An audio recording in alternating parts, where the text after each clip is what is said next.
नमस्कार बंधुरा आमी आबारो चले एलाम एक मिनी ब्लग निये। तो এই যে রাস্তাটা দেখাচ্ছি আপনারা নিশ্চয়ই দেখলে বুঝতে পারবেন। আজকাল মানুষের মানে রোজকার যারা চাকরিজীবী হোক ব্যবসায়ীজীবী হোক যাই হোক যাদের যে সমস্যা বলতে তারা সময় কারোর জন্য থেমে থাকে না। তো দেখুন বন্ধুরা আজকের দিনে তো এই রাস্তা দিয়ে এই যে রাস্তাটা দেখছেন এখান থেকে পার হতে অন্তত খুব কম হলেও 10-15 মিনিট তো যাবে। এইটুকু রাস্তা 2 মিনিটের রাস্তা হয়তো পার হতে। তো এতটাই ট্রাফিক জ্যাম থাকে। তো এইভাবে মানে এখান থেকে ওইটুকু যাওয়া, তো যারা ডেলি প্যাসেঞ্জার করেন যারা যাওয়া আসা, তো সকালে দেখুন আমরাও যাই, তো সকালে এই রাস্তা দিয়ে রোজ যেতে হয়। তো এই রাস্তা দিয়ে যাওয়ার জন্য আমাদের যে কতটা সময় নিয়ে বেরোতে হয় তা সত্যি মানে আমাদের থেকে আর ভালো কেউ জানে না। তো প্রত্যেকটা যাত্রী ভাইদের উদ্দেশ্যে বলছি, যারাই হোক তো তারা এইভাবেই পার হয়। তো সবারই প্রবলেম একটা থেকেই থাকে। তো বলছিলাম কি একটা মানুষ কত সময় নিয়ে বাড়ি থেকে পড়বে, এই যে জ্যাম ট্রাফিক জ্যাম, তো এতটাই মানুষের প্রবলেমে ফেলে। তারপরে তো জীবনের সুরক্ষা আছে। তো এই রাস্তা দিয়ে ওই রাস্তা পার হতে গেলে যে এত প্রবলেম এত সমস্যা, ধরুন যারা খুব ইজি মানে পার হতেই হবে, তো কতক্ষণ মানুষ দাঁড়িয়ে থাকতে পারে। তো এখানে যারা ট্রাফিক সিগন্যাল যারা অপারেট করছেন ওই ভাইগুলোকে দেখলাম যে খুবই ভালো, আমাদের সাথে প্রচুর কোঅপারেট করেন। তো কিন্তু তাদের কী উপায়টা বলুন, তারা কীভাবে তাদের যতক্ষণ না এখানে তো 3-4 মানে আপেও যায় ডাউনেও যায়, আবার মাছ দিয়ে যে গাড়িটা পারাপার হতে হয় সেখানে, তো তারা 5 মিনিট 10 মিনিট 15 মিনিট পরে দেওয়ার চেষ্টা করে, কিন্তু সবসময় সম্ভব হয় না।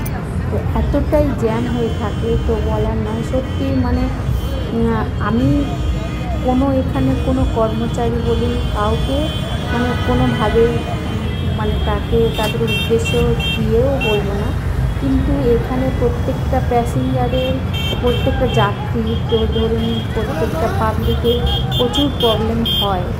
তো ট্রাফিক ভাইরা যথেষ্ট আমাদের সাথে কোঅপারেট করেন, তাও এই রাস্তাগুলো দেখি কতটা প্রবলেম ফেস করে আমাদের যেতে হয়।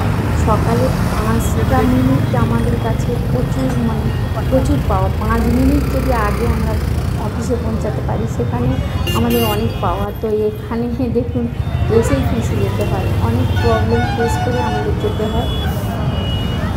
তো একটা মানুষ আজকাল দিনে যে সমস্যার কথা বলছি যে সময় বড় মৃত্যু, সময় কারোর জন্য থেমে থাকে না। তো মানে কতটা সময় নিয়ে মানুষ বেরোতে পারে ধরুন আমরা রাস্তার এই পাটটা ওই দিক দিয়ে আমাদের যাওয়ারই দূরের গাড়ি চলে যাচ্ছে, কিছুই করতে পারছি না, মানে রাস্তাটা এতটাই লং। তো যাওয়াটা প্রচুর গাড়ি চলে, প্রচুর গাড়ি, এখান থেকে অত তাড়াতাড়ি ওইখানে যাওয়াটাও সম্ভব না যতক্ষণ না সিগন্যাল পাওয়া যায়। তো এইভাবে এতটা সময় নিয়ে আমাদের আসতে হয় সেখানে। সত্যি মানে যারাই প্রবলেমগুলো ফেস করে তারাই বুঝতে পারে যে কতটা প্রবলেম আমাদের ফেস করতে হয়, কিন্তু কিছু করার নেই ভাই। তবু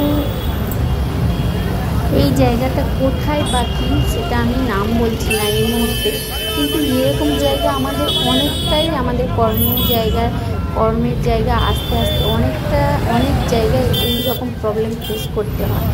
তো সত্যি কথা বলতে যে সত্যি আমাদের মানে এতটাই কষ্ট যেখানে মানে এই প্রবলেমগুলো ফেস করতে হয় সেটা বা মানে সেই গন্তব্যস্থলে থাকতে পারি না যেখানে আমাদের কর্মস্থল, সেটা বাড়ির পরিস্থিতি বলুন আর মানে যে কোনো পরিস্থিতিতে সব কিছু তো ভিডিওতে বলা সম্ভব না। তো আমাদের এই প্রবলেমগুলো ফেস করে আসতে হয়, কিছু করার নেই। আজকের দিনে সত্যি খুব কষ্টের জায়গা, মনের মধ্যে প্রচুর কষ্ট চেপে রাখে যে অফিস থেকে বাড়িটা অনেকটাই ডিফারেন্স, যে যা এতগুলো প্রবলেম ফেস করে করে আমাদের আসতে হয়। তো কী আর করা যাবে, তবুও তার মধ্যে আসতে হয়। তো শুধু একটু জাস্ট আপনাদের একটু দেখালাম যে এতটাই প্রবলেম করতে হয়।